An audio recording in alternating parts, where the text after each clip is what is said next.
పుట్టింటికి వచ్చిన కొత్తలో రమ్య ఎప్పుడూ ఏడుస్తూ తన జీవితం ఇంతేనా అని బాధపడేది. కానీ తన ఇద్దరు పిల్లల భవిష్యత్తు గుర్తొచ్చినప్పుడు ఆమెలో ఒక కొత్త ధైర్యం పుట్టింది. కేవలం కన్నీళ్లు పెట్టుకుంటే సమస్యలు తీరవని గ్రహించింది. గతంలో తాను చేరిన మహిళా గ్రూప్ సభ్యుల సాయంతో రమ్య ఒక చిన్న కుట్టు మిషన్ కొనుగోలు చేసింది. రాత్రింబగళ్లు కష్టపడి బట్టలు కుట్టడం ప్రారంభించింది. ఆమె చేతి పనితనం నచ్చి గ్రామంలోని మహిళలంతా ఆమె దగ్గరికే రావడం మొదలుపెట్టారు. అలా చిన్నగా మొదలైన ఆమె వ్యాపారం కొద్ది రోజుల్లోనే రమ్య టైలరింగ్ మరియు ట్రైనింగ్ సెంటర్గా మారింది. మరికొంతమంది మహిళలకు ఆమె ఉపాధి కల్పించింది. తన సంపాదనతో రమ్య మొదటగా కార్తీక్ తన పేరు మీద చేసిన అప్పులను కొద్ది కొద్దిగా తీర్చడం ప్రారంభించింది. బ్యాంక్లో తాకట్టు పెట్టిన స్థలం కాగితాలను విడిపించింది. తన ఇద్దరు కొడుకులను నగరంలోనే ఒక మంచి స్కూల్లో చేర్పించి, మరోవైపు రమ్య వెళ్ళిపోయాక కార్తీక్ జీవితం మరింత దిగజారిపోయింది. తాగుడుకు బానిసవ్వడం వల్ల కటింగ్ షాప్కి వచ్చే కస్టమర్లు తగ్గిపోయారు. షాప్ నష్టాల్లో కూరుకుపోయింది. అప్పులిచ్చిన వాళ్లు రోజూ ఇంటికి వచ్చి గొడవ చేయడం మొదలుపెట్టారు. తనను ఆదుకునేవారు ఎవరూ లేరని, తను ఒంటరినైపోయానని కార్తీక్ అప్పుడు తెలుసుకున్నాడు. ఒకరోజు కార్తీక్ బస్టాండ్ దగ్గర కూర్చునుండగా రమ్య తన ఇద్దరు పిల్లలతో కలిసి ఆటోలో దిగరం చూశాడు.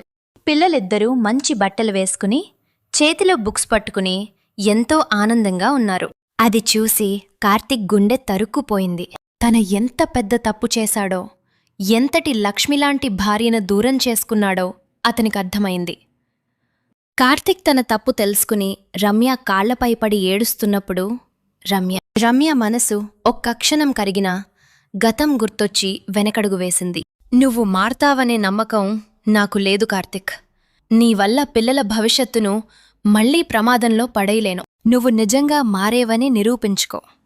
అప్పటి వరకు నీ దారి నీదే, నా దారి నాదే అని తెగేసి చెప్పింది. వెంటనే ఊరిలోని డీ అడిక్షన్ సెంటర్ మద్యపాన విముక్తి కేంద్రంలో చేరి కష్టపడి తాగుడు వ్యసనం నుండి పూర్తిగా బయటపడ్డాడు. మళ్లీ తన కటింగ్ షాప్ను తెరిచి తెల్లవారుజాము నుండి రాత్రి వరకు కష్టపడి పనిచేయడం ప్రారంభించాడు.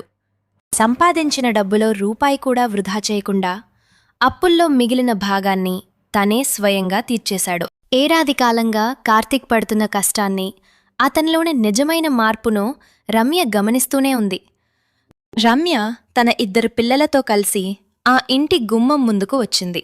పిల్లలిద్దరూ నాన్నా అంటూ పరిగెత్తుకుంటూ వెళ్లి కార్తీక్ను హత్తుకున్నారు. ఆనంద భాష్పాలతో కార్తీక్ రమ్య వైపు చూశాడు. రమ్య నవ్వుతూ, ఇకపై మనమంతా కలిసే ఉందాం అని చెప్పింది. కార్తీక్ చేతికి తను సంపాదించిన డబ్బుతో విడిపించిన స్థలం, కాగితాలను మరియు కొత్త షాప్ తాళాలను ఇచ్చింది. రమ్య టైలరింగ్ సెంటర్, కార్తీక్ కొత్త హెయిర్ సెలూన్ రెండూ పక్కపక్కనే ప్రారంభమయ్యాయి.